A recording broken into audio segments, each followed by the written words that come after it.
Hi there, welcome back to another video. Today I'm going to be doing my predictions for Clash at the Castle in Scotland at the weekend. I myself have got a combo ticket to go to the Friday night SmackDown the day before as well, which I'm really excited about. Not going to touch on SmackDown really at all, I'm just going to go for the Clash at the Castle predictions in this video. Without further ado, let's get straight into it. Let's start with the WWE Women's Championship match, which is Bayley versus the hometown. I was going to say hero, but I don't know if hero is the right word. Anyway, Piper Niven from Scotland. Although Piper Niven's from Scotland, I think that is pretty much the only reason that she has been put into this position. I think if this was a PLE in America or somewhere else in Europe, I think there definitely would have been a different opponent, maybe Chelsea Green instead of Piper Niven. But I think it helps because obviously you're getting the Scottish people on the Scottish show. She did have a good promo on SmackDown last week to set up the match. I thought that was really what the match needed, just to build it up a little bit, because everybody knows that, oh, Piper Niven's Scottish, and that's kind of why she's been given the match, and she's not had a big match in a while. But I'm glad she had that promo last Friday. I think that made it feel a lot more justified that the match was happening. I think you'll probably have some near falls where it looks like Piper Niven's going to win,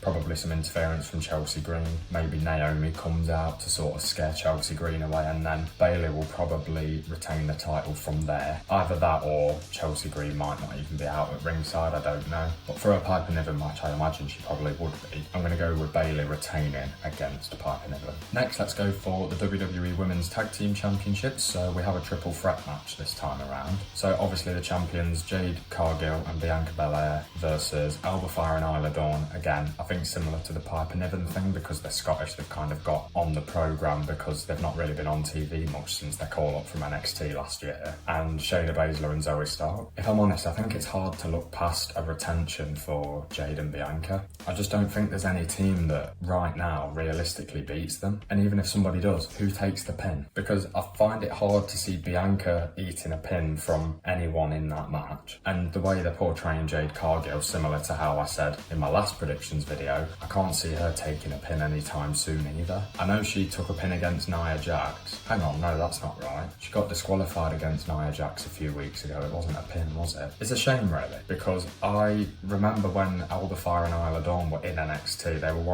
they probably were the best women's tag team. Either those or Kaden Carter and Katana Chance. But as of now, they've been non-factors, basically. I think making it a triple threat match makes it more exciting, so that we've not just got loads of one-on-one matches or twos-on-twos, you know, like traditional tag teams. So I think adding Alba Fyre and Isla Dawn in there has made that more exciting, I would say. Shayna Baszler and Zoe Stark. I suppose there's one argument there that if they're not going to win them now, when are they going to win them? But I don't fully buy into that. I just can't see Jade and Bianca losing those belts until they eventually fall out, and then they basically have to vacate them. Although it would make a tag team look good if they could beat them, and that would probably help elevate the status of the belts if somebody pins Bianca or Jade to win them. That's probably how I would do it personally. I just don't know who that team is right now. It doesn't feel like any team's in the position to do that at the moment. So I'm going to go with another retention. So Jade and Bianca retain their titles, and unfortunately they're probably going to pin Alba Fyre or Isla Dawn as well, because they're not on TV much at the moment. So Shayna Baszler and Zoe Stark, I mean, they could easily eat a pin. They do it a lot anyway. But I think I'm going to go for Jade and Bianca to retain. Next, I'm going to say one of the matches I'm probably looking forward to the most, just because I think it's quite unpredictable. The Intercontinental Championship match, so Sami Zayn defending his title against Chad Gable. The reason I think this is unpredictable is because of a few things, but I'll try and keep it short. Money in the Bank is in about 3 to 4 weeks' time. It's in Toronto, which is Sami Zayn's hometown, as we all know. Well, it's Montreal, isn't it? But you know what I mean. Still Canada. I've been saying the whole year, the way to give Sami his first world title would be him winning Money in the Bank. So there's one side of me that's thinking Chad Gable's going to win, and then you may have Otis turn on Chad Gable after that whole storyline, which has been one of the best storylines going at the moment, I think. And then eventually, like, go into Money in the Bank and potentially SummerSlam. That's where you're going to have these Otis and Chad Gable matches, potentially. If Sami retains, I think it's over for Chad Gable. I can't see how he can get any more chances at an Intercontinental title belt if he doesn't beat Sami at Clash at the Castle. Which hurts me to say, because I absolutely love Sami. I think he's doing well with the Intercontinental title. He's in a solid storyline. I really don't know. Because part of me thinks, would they only have have Sammy hold the belt for 2 months. I know not every title reign has to be a year, 2 years long, I've said that before, but we are in an era currently where there is just longer title reigns. And I think regardless of whether the belt changes hands, I think the storyline is there for Otis versus Chad Gable. It's just whether it involves the Intercontinental title or not. So I suppose on that argument, you could have that either way, because you could say, well, it's a strong storyline anyway, so it doesn't need the belt, but Chad Gable's been obsessed with the Intercontinental title, so it'd probably elevate that feud a little bit. Oh, I really don't know. I don't think I'm gonna know this until the ref counts to 3 on Saturday night, to be honest, but my gut is telling me Chad Gable's gonna win. But I also think one way to make a strong title reign is when they retain when you think they're going to lose. I take back to September, October last year when Seth Rollins was fighting Shinsuke Nakamura for the World Heavyweight Championship. A lot of people, me included, I thought Shinsuke was going to beat Seth for that title and he was going to have some time off before WrestleMania to get healed up and whatever.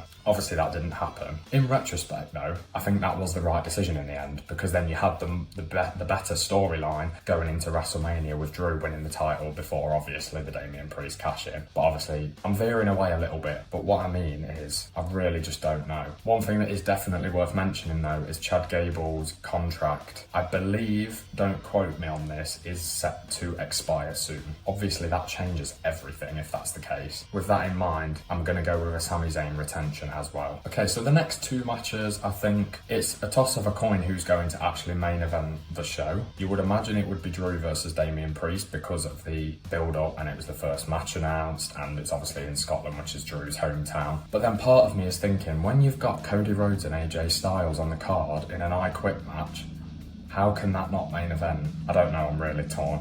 I'm not bothered either way, I'm getting to see both matches, so I don't care. But let's talk about Cody Rhodes versus AJ Styles first, because I think this one's a bit more straightforward. Let's be honest, AJ Styles is not winning that belt, is he? I think the fact it's been made into an I Quit match is really good because that ups the ante a bit, and I think it was nice that a stipulation match has been added because the rest of the card hasn't got stipulations. So I'm glad it's not just all normal one-on-ones or tag team matches on the card, so I'm glad they made this an I Quit match. I've just got to say though, there's just no way Cody loses, is there? I would be very, very surprised if there is. I've seen like a rumour about AJ Styles winning the belt and then going to TNA with it, but I can't see that happening. I think Simon Miller mentioned this, if you've heard of him. I say if you've heard of him. He's like one of the biggest wrestling YouTubers out there. By if you've heard of him, I mean if you watch his videos. He mentioned about, I can't remember when, but the fact that The Rock and Cody Rhodes for the title is going to happen. It's really hard to believe Cody losing it and then winning it back before The Rock. I mean, if the storyline works for it, then sure, but I don't know. I just can't see AJ Styles being the person to take it off Cody, to be honest. I like the idea of him going to TNA, maybe not with the Undisputed Championship though. The fake retirement angle on SmackDown was phenomenal, pun intended. Their first match, which was at Backlash, was an absolute show stealer. That was an incredible match to finish off that PLE in France. But yeah, my prediction is Cody Rhodes holds on to the title. Whether they have a third match, I don't know. I feel like an I Quit match, that's probably end of feud territory. I could be wrong, obviously, but you never know. It does make you wonder because Cody's going to need another match for Money in the Bank, because I imagine he would be defending his title there as well. And then obviously after that it's SummerSlam, so you can imagine it's going to be a bigger match for SummerSlam. Not that Cody AJ Styles isn't a big match, but I think the fact they've done it twice already,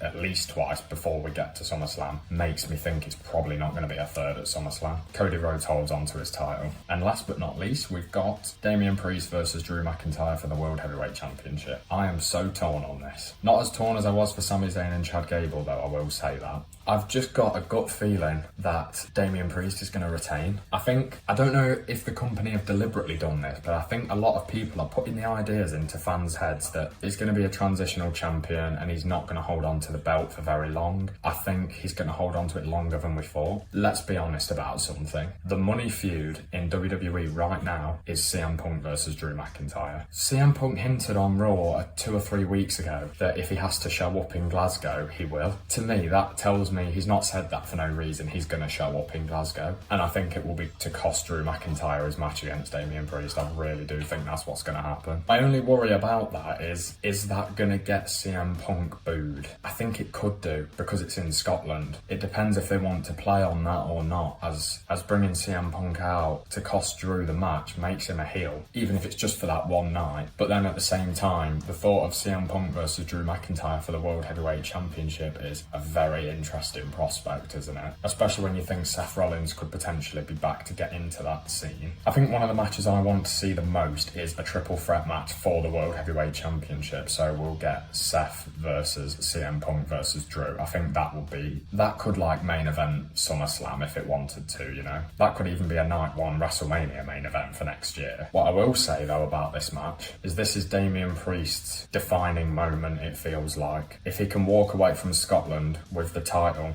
bearing in mind Judgment Day are barred from ringside, whether that happens or not, because quick backstory if you didn't know, on Raw the other day, Drew McIntyre beat Finn Balor, which means the Judgment Day are barred from ringside. Again, like I said, whether that comes to stay or not, we will see. But what you've got to remember though is the winner of this match will fight Gunther at SummerSlam. The dynamic between Damian Priest versus Gunther, there is a question mark there. It makes you wonder, is Damian Priest going to be a full-fledged babyface by the time that we get to SummerSlam? Maybe. Because Gunther is not turning babyface at any point soon, I don't think. But then I suppose Drew McIntyre and Gunther is a match we've had before. See, personally, I love Gunther, so I want Gunther to win at SummerSlam either way. So if I was booking it in my head, I would have Gunther win that belt at SummerSlam regardless of who's holding it. So to me, that would say I'm leaning towards Damian Priest retaining just because I wouldn't want Drew McIntyre to get the belt and then only hold it for like 2 months. I think Drew deserves a longer title reign than that. But it's so hard, isn't it? Because I'm like, Drew is so good and he really deserves a solid title reign, but I really just don't know.